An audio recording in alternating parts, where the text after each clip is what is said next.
Although every mother hopes for a gentle, quiet and peaceful birth for their baby, the truth can sometimes be very different. With caesareans, ventouses, forceps and long protracted labours, babies can sometimes appear unsettled following their birth. They may cry for long periods, refusing to feed and be generally grouchy.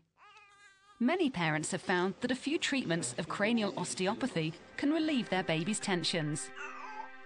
Sometimes babies' bodies are pulled out of alignment during the birth, and through gentle manipulations, cranial visceral osteopath Lynn Bridgeford helps to realign them. I think with babies you really got to look at them as a whole, and the fact that they've gone through this incredible journey, whether it's been easy or not, they've gone through an incredible journey from one medium into another, and it's, it's a big scary thing.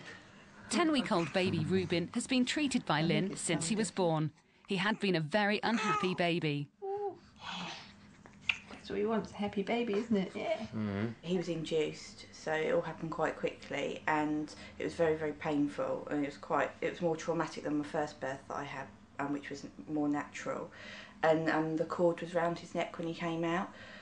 So basically that led me to think that maybe he had some sort of trauma, so that's why I came to Lynn. He was crying a lot, very disturbed, very wriggly when I first saw him, and I managed to work with him and get some release in his body, but I didn't manage to get to his head, and I respect with babies, if they don't want their head touched, then you can do a lot by working on the body first. Although Lynn wants to work on Reuben's head later in the session, she starts by releasing some tensions in the body. Ooh, feels a bit funny sometimes when it releases, doesn't it? Yeah, some releases you get a bit... Very often what I'll be working with babies is membrane, because it has memory. If you have a stocking on that's twisted, that feels all day, it pulls. That membrane feels like that for a baby. Lynn works on Reuben's chest in order to assist his breathing. We're talking about that but when she moves further up towards his neck, where the cord had been, Reuben becomes visibly agitated. He never likes having that done, does he?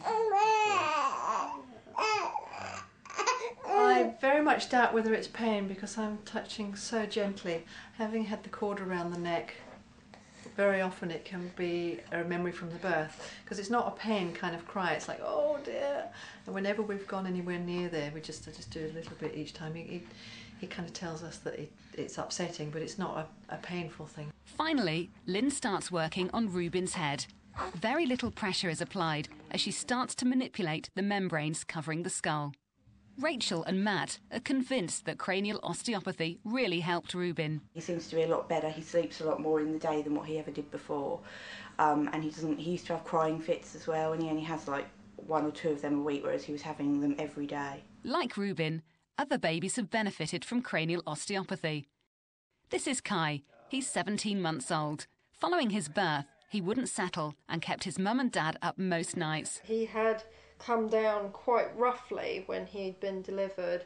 He had quite a lot of compression in his neck and his collarbone, so the lady that looked at Kai actually looked at his whole body and didn't just do his head. Michelle wanted to breastfeed Kai, but he found it hard to latch on. The cranial osteopathy helped with that too. It definitely helps with problems to do with breastfeeding. You can get gentle adjustments made on their jaw, all sorts of things like that. So it helps them to open their mouths properly. I mean, Kai didn't open his mouth very wide at all until he had it done, and then after that he was gaping nice and big. This is Jude, who is now 6.5 months old.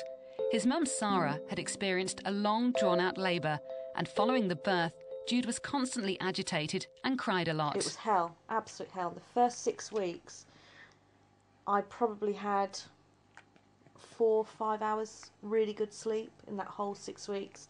He was feeding every hour and a half. When he did feed, he'd throw up. And she did 4 treatments on him, on his skull.